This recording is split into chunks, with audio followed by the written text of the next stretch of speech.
360. ಇವತ್ತು ಏನು ವಿಷಯ ಇಟ್ಕೊಂಡು ವಿಡಿಯೋ ಮಾಡ್ತಾ ಇದ್ದೀನಿ ಅನ್ನೋದು ನಿಮ್ಗೆ ಆಲ್ರೆಡಿ ತಮ್ಲೈನ್ ನೋಡಿ ಗೊತ್ತಾಗಿರುತ್ತೆ. ಧನುರ್ಮಾಸ ಪ್ರಾರಂಭ ಆಗ್ತಿದೆ. ಸೊ ಧನುರ್ಮಾಸ ಪ್ರಾರಂಭ ಆಗ್ತಿರೋದ್ರಿಂದ ಅದನ್ನು ಯಾವಾಗ ಮಾಡಬೇಕು, ಯಾವ ರೀತಿ ಮಾಡಬೇಕು ಅನ್ನೋ ಸ್ವಲ್ಪ ಯೋಚನೆ, ತುಂಬ ಜನ ಯೋಚನೆ ಮಾಡ್ತಿರ್ತೀರ.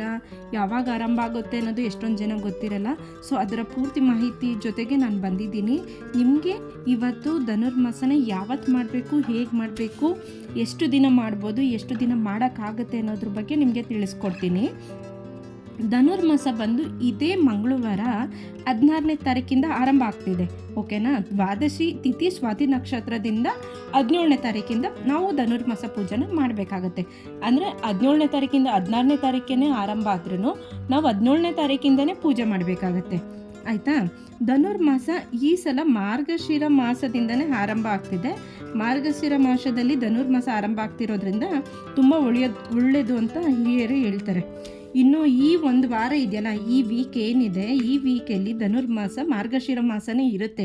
ಅಂದರೆ ಗುರುವಾರದ ತನಕ ನಮಗೆ ಮಾರ್ಗಶಿರ ಮಾಸನೇ ಸಿಗುತ್ತೆ. ಸೊ ಆದಷ್ಟು ನೀವು ನೀವು ಮಂಗಳವಾರ, ಬುಧವಾರ, ಗುರುವಾರನೇ ಮಾಡಿದ್ರೆ ತುಂಬ 3 ದಿನ ಮಾಡಿದ್ರೆ ತುಂಬ ಒಳ್ಳೆಯದಾಗುತ್ತೆ. ಅಂದರೆ ತಿಂಗಳದ್ದು ನಾವು ಏನು ಒಂದು ತಿಂಗಳೆಲ್ಲ ಪೂಜೆ ಮಾಡ್ತೀವಿ, ಅದರದ್ದು 3 ದಿನದಲ್ಲೇ ನಮಗೆ ಪ್ರಾಪ್ತಿಯಾಗುತ್ತೆ ಅನ್ನೋದು ಇದೆ.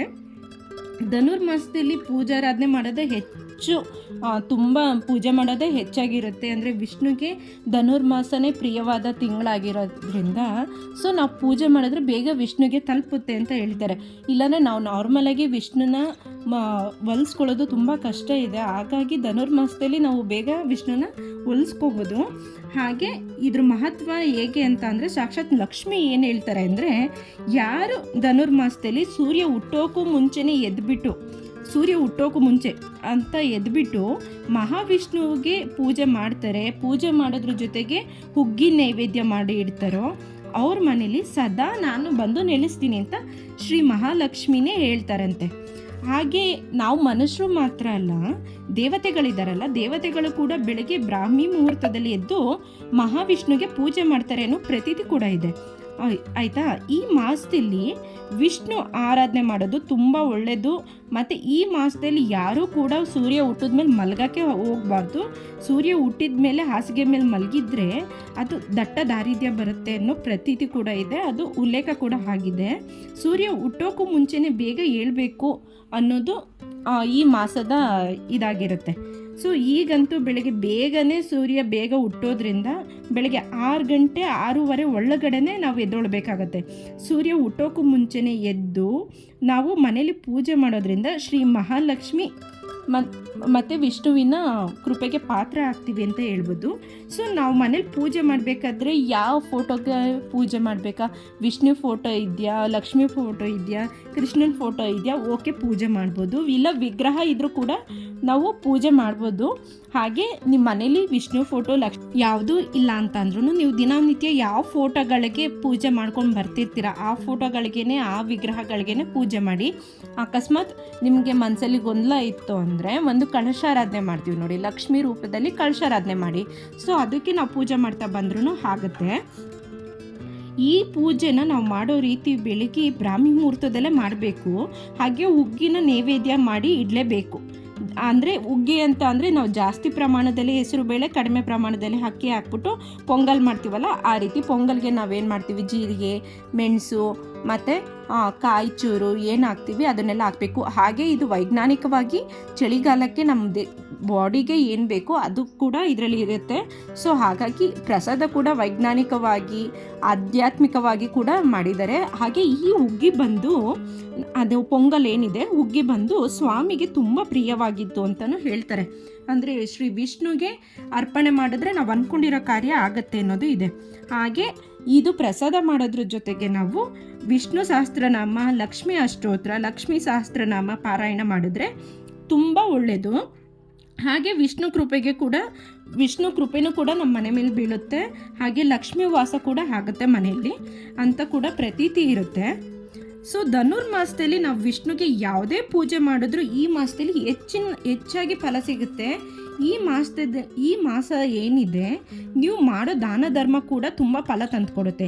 ಈ ಮಾಸದಲ್ಲಿ ಏನೇನು ದಾನ ಮಾಡಬೇಕು ಅಂತ ಅಂದರೆ ಎಳ್ಳು, ತುಪ್ಪ, ಉಪ್ಪು, ವಸ್ತ್ರ, ಹೀಗೆ ಈ 4 ವಸ್ತುಗಳನ್ನ ದಾನ ಮಾಡ್ಬೋದು. ಹಾಗೆ ಈ ತಿಂಗಳು ಪೂರ್ತಿ ಹುಗ್ಗಿನ ಮನೇಲಿ ದೇವರಿಗೆ ಮಾಡಿ ನೈವೇದ್ಯ ಮಾಡಿದ್ರೆ ತುಂಬ ಒಳ್ಳೆಯದು. ಆಗಿಲ್ಲ ಅಂತ ಅಂದರೆ ಒಂದು ಕೆಲಸ ಮಾಡಿ, ದೇವಸ್ಥಾನಗಳಿರುತ್ತಲ್ಲ ಮನೆ ಹತ್ರಗಳಲ್ಲಿ, ಆ ದೇವಸ್ಥಾನಗಳಿಗೆ ಅಕ್ಕಿ ಮತ್ತು ಹೆಸರು ಬೇಳೆ ಅದಕ್ಕೆ ಬೇಕಾಗಿರೋ ಸಾಮಾನುಗಳನ್ನ ಅಲ್ಲಿ ಪೂಜೆ ಮಾಡೋ ಪೂಜಾರಿಗೆ ಎತ್ಕೋಗಿ ಕೊಟ್ಟರೆ ಅವರು ನೈವೇದ್ಯ ಮಾಡಿ ದೇವರಿಗೆ ನೈವೇದ್ಯ ರೆಡಿ ಮಾಡಿ ದೇವರಿಗೆ ನೈವೇದ್ಯ ಮಾಡಿ ಪ್ರಸಾದ ರೂಪದಲ್ಲಿ ತುಂಬ ಜನಕ್ಕೆ ಕೊಡ್ತಾರೆ. ಅದರಿಂದನೂ ಕೂಡ ನಿಮ್ಗೆ ಪುಣ್ಯ ಸಿಗುತ್ತೆ. ಓಕೆನಾ? ನೀವು ತಿಂಗಳ ಪೂರ್ತಿ ಮಾಡೋಕ್ಕಾಗಿಲ್ಲ, ಇಲ್ಲ ನಿಮಗೆ ಮಾಡೋಕ್ಕೆ ಆಗ್ತಾಯಿಲ್ಲ ನೈವೇದ್ಯನ ಅಂದರೆ ಈ ರೀತಿ ಕೂಡ ಮಾಡಿದ್ರೂ ನಿಮಗೆ ಪುಣ್ಯ ಸಿಗುತ್ತೆ. ಹಾಗೆ ಪ್ರತಿದಿನ ಪೂಜೆ ಮಾಡಬೇಕಾದ್ರೆ ತಲೆ ಸ್ನಾನ ಮಾಡಬೇಕಾ ಅನ್ನೋದು ತುಂಬ ಜನಕ್ಕೆ ಇದಿದೆ, ಯೋಚನೆ ಇದೆ. ತಲೆ ಸ್ನಾನ ಮಾಡಲೇಬೇಕು ಅಂತ ಏನಿಲ್ಲ.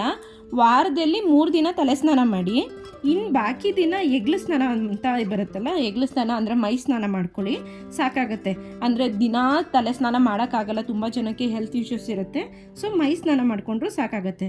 ಈ ಧನುರ್ಮಾಸದಲ್ಲಿ ನವಗ್ರಹ ಪ್ರದಕ್ಷಿಣೆ ಮಾಡೋದು ತುಂಬ ಒಳ್ಳೆಯದು. ನವಗ್ರಹ ಪ್ರದಕ್ಷಿಣೆ ಮಾಡೋದ್ರಿಂದ ನಿಮ್ಮ ಜಾತಕದಲ್ಲಿ ಏನಾದರೂ ನವಗ್ರಹ ದೋಷ ಅಂತ ಏನಾದರೂ ಇತ್ತು ಅಂತ ಅಂದರೆ ಅದು ಕೂಡ ನಿವಾರಣೆ ಆಗುತ್ತೆ. ಹಾಗೆ ನಾವು ಅಶ್ವತ್ಥಕಟ್ಟೆ ಬರುತ್ತಲ್ಲ, ಅಶ್ವತ್ಥಕಟ್ಟೆ ಮರ ಪ್ರದಕ್ಷಿಣೆ ಇದೆಯಲ್ಲ, ಅದನ್ನು ಮಾಡೋದ್ರಿಂದ ಕೂಡ ತುಂಬ ಪುಣ್ಯ ಸಿಗುತ್ತೆ ಮತ್ತು ಆರೋಗ್ಯ ವೃದ್ಧಿ ಆಗುತ್ತೆ. ಇದಿರುತ್ತೆ ನೋಡಿ, ಉಸಿರಾಟ ತೊಂದರೆ ಇರೋರಿಗೆ ಉಸಿರಾಟ ತೊಂದರೆನೂ ಕೂಡ ಕಡಿಮೆ ಆಗುತ್ತೆ. ಹಾಗೆ ನೀವು ಪ್ರತಿದಿನ ಅಶ್ವತ್ಥಕಟ್ಟೆನ ಸುತ್ತುತ್ತೀರಲ್ಲ, ಆದರೆ ಮುಟ್ಟಿ ನಮಸ್ಕಾರ ಮಾಡಬೇಡಿ. ಬಿಕಾಸ್ ಅಲ್ಲಿ ಮುಟ್ಟಿ ನಮಸ್ಕಾರ ಮಾಡೋದ್ರಿಂದ ಮಹಾಲಕ್ಷ್ಮಿಯವ್ರ ಅಕ್ಕ ಅಲಕ್ಷ್ಮಿ, ಅಂದರೆ ಲಕ್ಷ್ಮಿ ಜೊತೆಗೆ ನಮಗೆ ಇನ್ನು ದರಿದ್ರ ಲಕ್ಷ್ಮಿನೂ ಜೊತೆಲಿ ಬರ್ತಾಳೆ ಅನ್ನೋದಿದೆ ನೋಡಿ. ಅದೇ ರೀತಿ ಅಲಕ್ಷ್ಮಿ ಅಲ್ಲಿ ವಾಸ ಮಾಡಿರ್ತಾಳೆ. ವಾರದಲ್ಲಿ ಶನಿವಾರ ಮಾತ್ರ ಶ್ರೀ ಮಹಾವಿಷ್ಣು ವಾಸ ಮಾಡ್ತಿರ್ತಾರೆ. ಅಲಕ್ಷ್ಮಿ ಇದ್ದ ದಿನ ನೀವೇನು ಮಾಡ್ತೀರಾ, ಮುಟ್ಟಿ ನಮಸ್ಕಾರ ಮಾಡಿದಾಗ ಅಲಕ್ಷಣಗಳು, ಮನೇಲಿ ದರಿದ್ರಗಳು ಸಂಭವಿಸೋದು ಜಾಸ್ತಿ ಆಗುತ್ತೆ. ಸೊ ಶನಿವಾರ ಮಾತ್ರ, ಇದೇ ತಿಂಗಳು ಅಂತಲ್ಲ, ಯಾವುದೇ ತಿಂಗಳು ನೀವು ನಮಸ್ಕಾರ ಮಾಡಿದ್ರು ಶನಿವಾರ ಮಾತ್ರ ನೀವು ಅಶ್ವತ್ಥಕಟ್ಟೆನ ಮುಟ್ಟಿ ನಮಸ್ಕಾರ ಮಾಡಿ, ಹಾಗೆ ಅದಕ್ಕೆ ಅರಶಿನ, ಕುಂಕುಮ, ಗೆಜ್ಜೆ ವಸ್ತ್ರ, ನೀರು ಹಾಕಿ ಪೂಜೆ ಮಾಡಿ 7 ಪ್ರದಕ್ಷಿಣೆ ಹಾಕಿ. 7 ಪ್ರದಕ್ಷಿಣೆ ಹಾಕೋದ್ರಿಂದ ತುಂಬ ಒಳ್ಳೆಯದಾಗುತ್ತೆ. ಹಾಗೆ ನೀವು ಅಂದ್ಕೊಂಡಿರೋ ಕಾರ್ಯ ಕೂಡ ಸಿದ್ಧೇ ಆಗುತ್ತೆ. ಇನ್ನೊಂದು ಪ್ರಶ್ನೆ ಏನಪ್ಪ ಅಂತಂದರೆ, ಧನುರ್ಮಾಸ ಯಾವಾಗ ಮುಗಿಯುತ್ತೆ? ಜನವರಿ 14ನೇ ತಾರೀಕು ಧನುರ್ಮಾಸ ಮುಗಿಯುತ್ತೆ. ಸೊ ನೀವು 1 ತಿಂಗಳು ಪೂರ್ತಿ ಧನುರ್ಮಾಸ ಪೂಜೆ ಮಾಡಿದ್ರೆ ತುಂಬ ಒಳ್ಳೆಯದಾಗುತ್ತೆ. ಹಾಗೆ ಕೆಲವ್ರಿಗೆ ಏನಂದರೆ ಮಾಡೋಕ್ಕಾಗಲ್ಲ, ಮೆನ್ಷಲ್ ಪ್ರಾಬ್ಲಮ್ ಇರುತ್ತೆ, ಅಂದರೆ ಮಂತ್ಲಿ ಪ್ರಾಬ್ಲಮ್ಮು, ಪೀರಿಯಡ್ ಪ್ರಾಬ್ಲಮ್ ಹೆಣ್ಮಕ್ಳಿಗಿರುತ್ತೆ. ಗಂಡ್ಮಕ್ಳು ಕೂಡ ಮಾಡ್ಬೋದು. ಹಾಗೆ ಮಾಡೋಕ್ಕಾಗಿಲ್ಲ ಅಂತ ಅಂದರೆ ನೀವು ಒಂದು ಕೆಲಸ ಮಾಡಿ, ಅದೇ ತಿಂಗಳಲ್ಲಿ 3 ದಿನ, 5 ದಿನ, 9 ದಿನ ಆ ರೀತಿ ಕೂಡ ಮಾಡ್ಬೋದು. ಹಾಗೆ ಕೊನೆಯಲ್ಲಿ ಅಂದರೆ 14ನೇ ತಾರೀಕಿಗೆ ಬೀಳೋ ಥರ 3 ದಿನ, 5 ದಿನ, 9 ದಿನ ಕೂಡ ಮಾಡಿದ್ರೆ ತುಂಬ ಒಳ್ಳೆಯದು. ಆ್ಯಕ್ಚುಲಿ ಕೊನೆ ಟೈಮಲ್ಲಿ 9 ದಿನ, 5 ದಿನ, 3 ದಿನ ಮಾಡೋದು ತಿಂಗಳ ಪೂರ್ತಿ ಮಾಡೋ ಅಷ್ಟು ಯೋಗನೂ ಅಷ್ಟು ದಿನದಲ್ಲೇ ಸಿಕ್ಬಿಡುತ್ತೆ. ಹಾಗೆ ಕೆಲವ್ರಿಗೆ ಒಂದು ಪ್ರಶ್ನೆ ಇದೆ, ಏನಪ್ಪ ಅಂತಂದರೆ, ಪ್ರೆಗ್ನೆಂಟ್ ಲೇಡೀಸು ಪೂಜೆ ಮಾಡ್ಬೋದಾ, ಅಂದರೆ ಬ್ರಾಹ್ಮಿ ಮುಹೂರ್ತದಲ್ಲೆದ್ದು ಧನುರ್ಮಾಸ ಪೂಜೆ ಮಾಡ್ಬೋದಾ? ಸೊ ಪ್ರೆಗ್ನೆಂಟ್ ಲೇಡೀಸ್ ಮಾಡ್ಬೋದು. ಎಷ್ಟು ತಿಂಗಳು ಪ್ರೆಗ್ನೆಂಟ್ ಲೇಡೀಸ್ ಮಾಡ್ಬೋದು ಅಂತಂದರೆ 5 ತಿಂಗಳು ತುಂಬೋಕ್ಕಿಂತ ಮುಂಚೆ ಇರೋಂಥ ಪ್ರೆಗ್ನೆಂಟ್ ಲೇಡೀಸು ಪೂಜೆ ಮಾಡ್ಬೋದು. ಏನಕ್ಕಪ್ಪ ಅಂದರೆ 5 ತಿಂಗಳು ತುಂಬಿದವ್ರು ಮಾಡೋಂಗಿಲ್ವ ಅಂದರೆ ಅವ್ರಿಗೆ ತುಂಬ ಕಷ್ಟ ಆಗುತ್ತೆ. ಹಾಗಾಗಿ ಅವ್ರು ಮಾಡಬಾರ್ದು. 5 ತಿಂಗಳು ಒಳಗಡೆ ಇರುತ್ತಲ್ಲ, ಅವರು ಅಶ್ವತ್ಥಕಟ್ಟೆ ದೇವಸ್ಥಾನ ಅಂತ ಹೋಗಿ ಪೂಜೆ ಮಾಡಬೇಡಿ. ಮನೇಲಿ ನೀವು ದಿನನಿತ್ಯ ಏನು ಪೂಜೆ ಮಾಡ್ತೀರೋ ಅದನ್ನೇ ಬ್ರಾಹ್ಮಿ ಮುಹೂರ್ತದಲ್ಲಿ ಎದ್ದು ಪೂಜೆ ಮಾಡಿದ್ರೆ ಸಾಕಾಗುತ್ತೆ. ಸೊ ಇಷ್ಟು ನೀವು ಫಾಲೋ ಬಂದರೆ ಸಾಕು. ದೇವರ ಕೃಪೆ ನಿಮ್ಮ ಮೇಲೆ ಇರುತ್ತೆ. ಹಾಗೆ ಈ ಪೂಜೆ ಮಾಡೋ ವಿಧಾನನ ನನಗೆ ತಿಳಿದ ಮಟ್ಟಿಗೆ ನಾನು ನಿಮಗೆ ತಿಳಿಸ್ಕೊಟ್ಟಿದ್ದೀನಿ. ಅದರಲ್ಲೂ ಅಕಸ್ಮಾತ್ ಏನಾದರೂ ತಪ್ಪುಗಳಿದ್ರೆ ದಯವಿಟ್ಟು ನನ್ನ ಕ್ಷಮಿಸಿ, ತಪ್ಪಾಗಿ ತಿಳ್ಕೊಬೇಡಿ. ನನಗೆ ತಿಳಿದ ಮಟ್ಟಿಗೆ, ನಾನು ಬಂದಿರೋ ಮಟ್ಟಿಗೆ ನಾನು ನಿಮಗೆ ವಿಷಯ ತಿಳಿಸ್ಕೊಟ್ಟಿದ್ದೀನಿ. ಹಾಗೆ ಧನುರ್ಮಾಸ ಪೂಜೆ ಮಾಡೋ ವಿಧಾನದ ಬಗ್ಗೆನೂ ಒಂದು ಪುಸ್ತಕ ಇದೆ. ಆ ಪುಸ್ತಕನ ನೀವು ಗ್ರಂಥಿ ಅಂಗಡಿಲಿ, ಬುಕ್ ಶಾಪಲ್ಲೆಲ್ಲ ಸಿಗುತ್ತೆ. ಸೊ ನೀವು ಅದನ್ನು ಕೂಡ ಬೈ ಮಾಡಿ ಪೂಜಾನ ಮಾಡೋದನ್ನ ಅದರಲ್ಲಿರೋ ರೀತಿಲೇ ಫಾಲೋ ಮಾಡ್ಬೋದು. ಸೊ ಇಲ್ಲ ನಾನು ಹೇಳಿರೋ ರೀತಿಲೂ ಫಾಲೋ ಮಾಡ್ಬೋದು. ಸೊ ನಾನು ಆ ಬುಕ್ಕಲ್ಲಿ ಏನಿದೆ ಅದನ್ನೇ ಫಾಲೋ ಮಾಡೋದು, ಅದ್ರ ಬಗ್ಗೆನೇ ನಿಮಗೆ ತಿಳಿಸ್ಕೊಟ್ಟಿರೋದು. ಸೊ ನಾನು ಸಿಂಪಲಾಗಿ ಹೇಳ್ಕೊಟ್ಟಿದ್ದೀನಿ. ಇಲ್ಲ ನೀವು ಬುಕ್ಕೆಲ್ಲ ಓದಿ ತಿಳ್ಕೊಂಡು ಮಾಡೋದಾಗಿದ್ದರೆ ಹಾಗೆ ಮಾಡಿ. ಈ ಮಾಹಿತಿ ನಿಮಗೆ ಇಷ್ಟ ಆಗಿದ್ದಲ್ಲಿ ಹೀಗೆ ನಮ್ಮನ್ನ ಸಪೋರ್ಟ್ ಮಾಡ್ತಾಯಿರಿ. ಯಾವುದಾದ್ರೂ ಹೆಚ್ಚಿನ ಮಾಹಿತಿ ಬೇಕಿದ್ದಲ್ಲಿ ನಮಗೆ ಕಮೆಂಟ್ ಮಾಡಿ. ನಿಮಗೆ ಆ ವಿಷಯದ ಬಗ್ಗೆ ನಾನು ತಿಳಿಸ್ಕೊಡೋದಕ್ಕೆ ತುಂಬ ಪ್ರಯತ್ನ ಪಡ್ತೀವಿ. ಹೀಗೆ ನಮ್ಮ ಚಾನಲ್ನ ಸಪೋರ್ಟ್ ಮಾಡಿ, ಹಾಗೆ ಲೈಕ್ ಮಾಡಿ, ಶೇರ್ ಮಾಡಿ, ಸಬ್ಸ್ಕ್ರೈಬ್ ಮಾಡಿ. ಧನ್ಯವಾದಗಳು.